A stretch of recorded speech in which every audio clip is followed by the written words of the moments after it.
गोपियों ने आकर के ठाकुर जी की खूब शिकायत कर दी मैया थे। तो ठाकुर जी यशोदा मैया के आगे रो रहे हैं और ब्लैकमेल कर रहे हैं यशोदा मैया को। अब ये प्रेम है ठाकुर जी का, ये भागवत में वर्णन है। मैया तो कह रहे हैं, मैं नहीं माखन खायो मैया मेरे, मैं नहीं दही चुरायो, मैं नहीं माखन खायो मैया मेरी, मैं नहीं दही चुरायो। मैया, ये सबरी गोपी झूठ बोल रही है कि मैं माखन खाऊं, क्योंकि यशोदा मैया डांट रही है लाला को। तो ठाकुर जी कह रही है, भोर भय गैयन के पाछे, मधुवन मोहे पठायो, चार प्रहर वंशी वट भट क्यों, सांस पर घर आयो। मैया, मेरी हालत देख रही है तू? सुबह हेती गैयान को लेकर के मैं गैया चरावे चलो जाऊं, वंशी वट मधुवन आदि सब जगह जाऊं, और जब चराते चराते गैया जब थक जाएं, चार प्रहर निकल जाएं, वाके बाद थको हारो इन गैयान को समेट करके लेकर के आऊं। इतना परिश्रम मैं करूं, फिर भी मुंह पे चोरी को इल्जाम लगा रही है सबरी गोपी। मैं नहीं माखन खायो मैया मेरी, मैं नहीं दही चुरायो। सूरदास जी का पद है, मैं लाला मैं बालक बैयन को छोटो, छीको कहा विधि पायो। मैया, तो को पता है 10-10 हाथ ऊंचे छीके पे मटकी रखे जे गोपी, और मैं नेक सो लाला कैसे जाऊंगा इतना ऊपर, कैसे मक्खन चुराऊंगा। मैया, तू मुंह पे इल्जाम लगा रही है, तू इन सबन की बातन में आकर के मुंह को दूषित दृष्टि से देख रही है। ग्वाल बाल सब बैर करे हैं, बरबस मुख लपटायो। ठाकुर जी कह रहे, मैया तो कुछ सांची बात बताऊं? मैया बोली, बता। बोले, जे गोपी डर के मारे ऊंचे छीके पे मटकी रखें, और जब मोटी मोटी तो है गई है सबरी गोपी, और जब ऊपर चढ़े और छीके पे मटकी रखें और गलती से इनके छीके पे मटकी गिर जावे, तो सास के डर के मारे सोचे अब कहा करें, सास तो डांटेगी। सो वही समय हम गैया चरा के लौटे, जबरदस्ती पकड़ के हमारे मुंह पे मक्खन लगा दें और इल्जाम लगा दें, देख यहाँ ने चोरी करी हमारे यहाँ। ग्वाल बाल सब बैर करत हैं, बरबस मुख लिपटायो, मैं नहीं माखन खायो मैया मेरी, मैं नहीं दही चुरायो। मैया अपनी सब बात बता रहे हैं ठाकुर जी बैठे बैठे। तू जननी मन की अति भोरी, तू जनकी मन की अति भोरी, इनको कहो पतियायो। मैया तेरी गलती ना है, तू इन गोपीन की बातन में आ रही। मैया तू है तो मेरी मैया ना, जैसे मैं सीधा वैसी तू सीधी है। तू बड़ी भोरी है मैया मन की, तेरी गलती थोड़ी है। ये सबरी गोपी आके जैसो कह दें तू मान ले। मैया मैया भी तो मेरी है ना तू।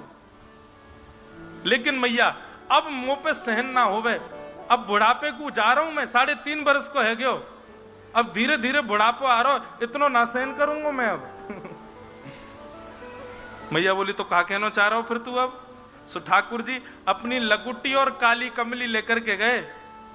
ये ले अपनी लकुट कमरिया, बहुत ही नाच नचायो। मैया खूब कर ली तेरी पल्लेदारी हमने, तेरी गैयान को समेट समेट के जाओ, चरा के लेके आओ, अब हम पे ना होगा। वाके बाद भी इल्जाम सा हो कि मैंने मक्खन चुराया, दही चुराई।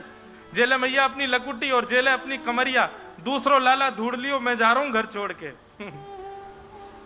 सूरदास तब बिहस यशोदा, सुतले कंठ लगायो। ठाकुर जी कमरिया लकुटी रख के जैसे ही जान लगे, यशोदा मैया दौड़ी, अपने लाला को हृदय से लगा लियो। और तब मैया कह रही है, लाला ते नहीं माखन खायो, ते नहीं दही चुरा। लाला मैंने मान लियो, तेने नाय खायो माखन, तेने नाय खायो। ये दारी की सबरी गोपी झूठो झूठो इल्जाम लगा में, लाला मैं तो तेरी बात मान गयो। और इतने में ठाकुर जी जाकर के यशोदा मैया से लिपट गए। अब इस दृश्य को देख करके 33 कोटि देवता आकाश में खड़े खड़े विचार करते हैं, हम क्यों देवता बन गए? अरे हम कोई ब्रज के पशु पक्षी बन जाते, या ब्रज में कोई ऐसे गोवर को कोई कीड़ा ही बन जाते, किसी रूप में ही सही ठाकुर जी के समीप रहने को अवसर तो मिलता। क्यों जगत नियंता जगदाधार प्रभु ईश्वर इस वृंदावन में अपनी प्रभुता भूल करके ऐसे सहज भाव में विचरण कर रहे? हे वेदव्यास जी, आपने ये प्रेम कहां दिखाया ठाकुर जी का, इसीलिए आपका मन बेचैन है। अब जाइए समाधि लगा करके भगवान के उस प्रेमास्पद रूप का चिंतन कीजिए और उठाइए कलम, लिख दीजिए एक पुराण, तब आपके मन को शांति मिलेगी। प्रेम श्रीमद् भागवत का उद्गम। कई लोग कहते हैं भगवान के माता पिता कौन है? भगवान का उद्गम कहां से होता है? प्रेम से होता है। ठाकुर जी रूपी धारा का उद्गम स्थल है प्रेम। वो प्रेम हो तभी मिले ठाकुर जी।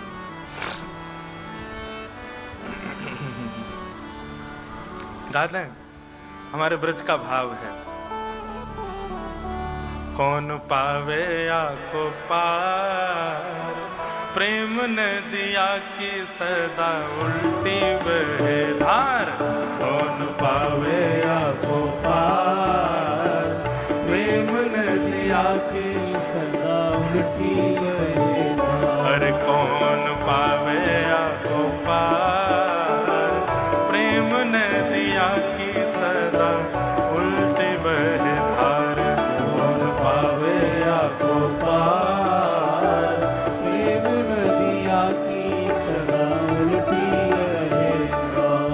कौन पावे आको पार, प्रेम नदिया की सदा उल्टी बहे धार। कौन पावे आको पार, प्रेम नदिया की सदा उल्टी बहे धार।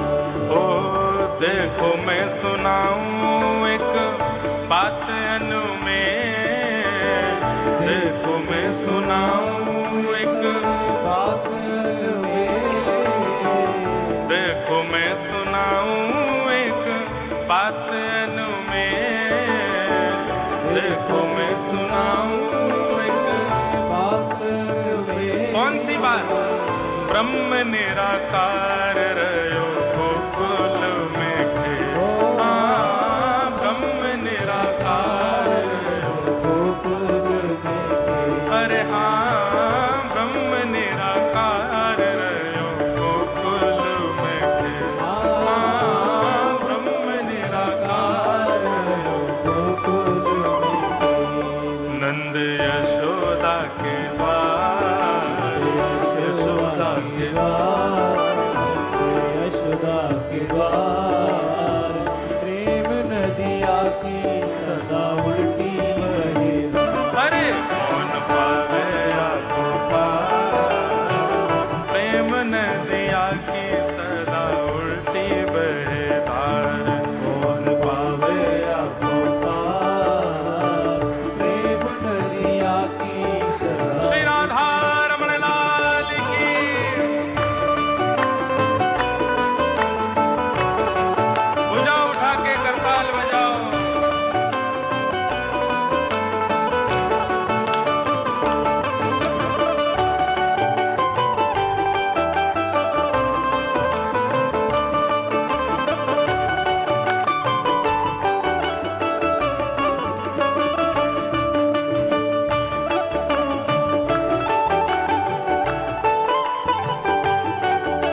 गीता का एक श्लोक सबको याद है, धर्म संस्थापनार्थाय संभवामि युगे युगे।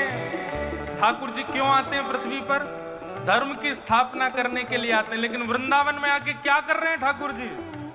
विष्णु अवतार विश्व पोषण करण, विष्णु अवतार विश्व पोषण करण, विष्णु अवतार विश्व पोषण करण,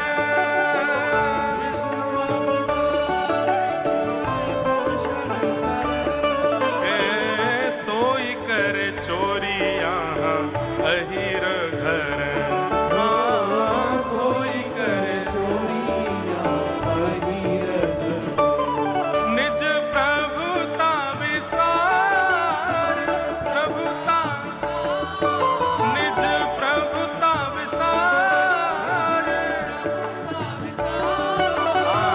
प्रेम नदिया की सदा उल्टी बहे धार, कौन पावे आँखों पार, प्रेम नदिया की सदा उल्टी बहे धार, अरे कौन पावे आँखों पार, प्रेम नदिया की सदा उल्टी बहे धार,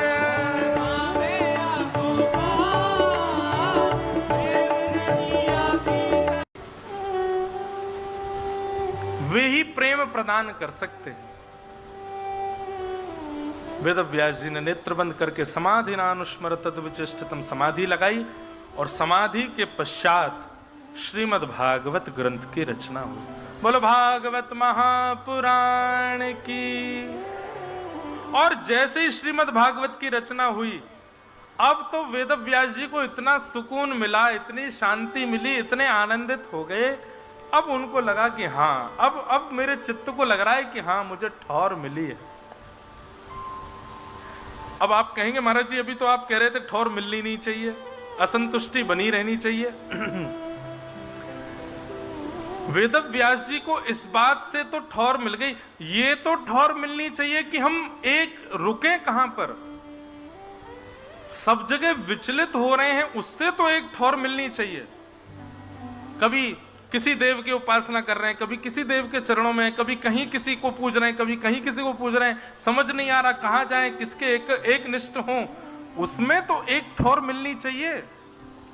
ऐसे सब जगह भटकते भटकते भटकते भटकते वेद व्यास जी को एक ठौर ये मिल गई कि भागवत की रचना हो गई। अब असंतुष्टि किस भाव में है, असंतोष किस भाव में कि नित्य वेद व्यास जी पढ़ते हैं और जैसे ही भागवत जी पूर्ण होती हैं तो मन होता है मैं दोबारा पढ़ना प्रारंभ करूं, अभी तो पढ़ाई नहीं है। ऐसी एक बेचैनी उनके मन में प्रकट हुई। वेद व्यास जी ने भागवत की रचना की। भागवत लिख करके अब वे प्रसन्न हैं, क्योंकि उनको लग रहा है कि हाँ, अब मैंने कुछ लिखा है। वेद व्यास जी ने श्रीमद् भागवत की रचना की और उसी समय वेद व्यास जी के मन में आया कि अब ये भागवत गेहे गेहे जने जने, घर घर में जन जन तक इसको पहुंचाया जाए। उसके लिए क्या करें? तो हमारे पुत्र हैं श्री सुखदेव जी, लेकिन सुखदेव जी तो जन्म लेती वन में चले गए। तब वेद व्यास जी महाराज ने छोटे छोटे बालकों को वेणु गीत का एक श्लोक याद करा दिया और याद करा करके कहा, जाओ हिमालय की कंदराओं में जाकर के इस श्लोक का उच्चारण करना। श्लोक का उच्चारण सुन के कोई बालक यदि तुम्हारे पास आए और कहे और सुनाओ तो उसको मेरे पास ले आना। बंधुओं, श्रीमद् भागवत में 7 गीत हैं।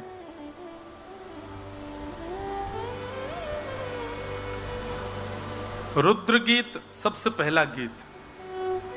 रुद्र गीत, वेणु गीत, गोपी गीत, युगल गीत, भिक्षुक गीत, ऐल गीत, इस प्रकार से ये गीत हैं श्रीमद् भागवत में।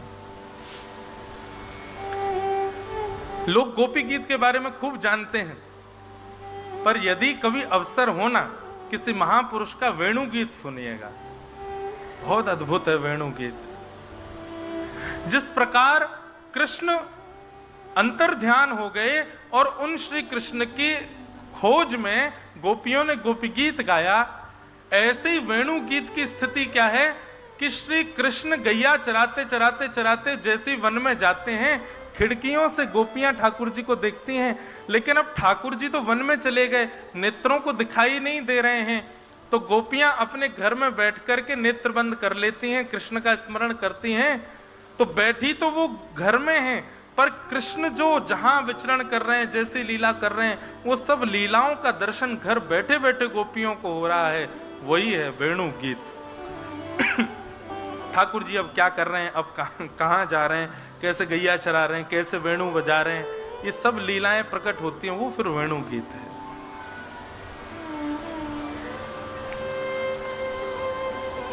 एक पद है नंददास जी का, और वो नंददास जी का जो ये पद है, ये इस बात के संकेत में है कि गोपियां सब किशोरी जी से जाकर के, ये अंतरंग भाव है, गोपियां सब किशोरी जी से जाकर के कहती हैं कि हे श्यामाजू,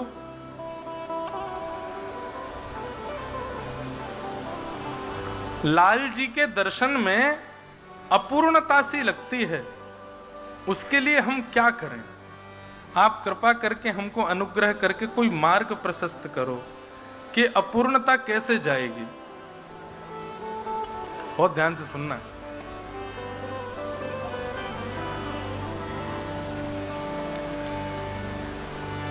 मैं पछहार रही बहु तेरो, एक कहू अंग ननी के हेरो, मैं पछहार रही बहु तेरो। बहुत सावधानी से सुनना। गोपी गीत कितने लोगों को याद है? हाथ ऊपर करो।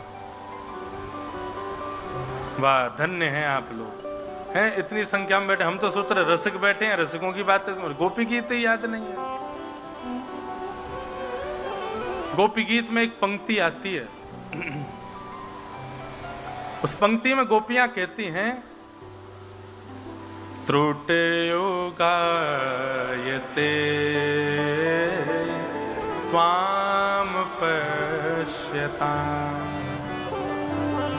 हे श्याम सुंदर, जब आप गैया चराने के लिए हमारे सामने से जाते हैं ना, तो ठाकुर जी का स्वरूप कैसा है उस समय?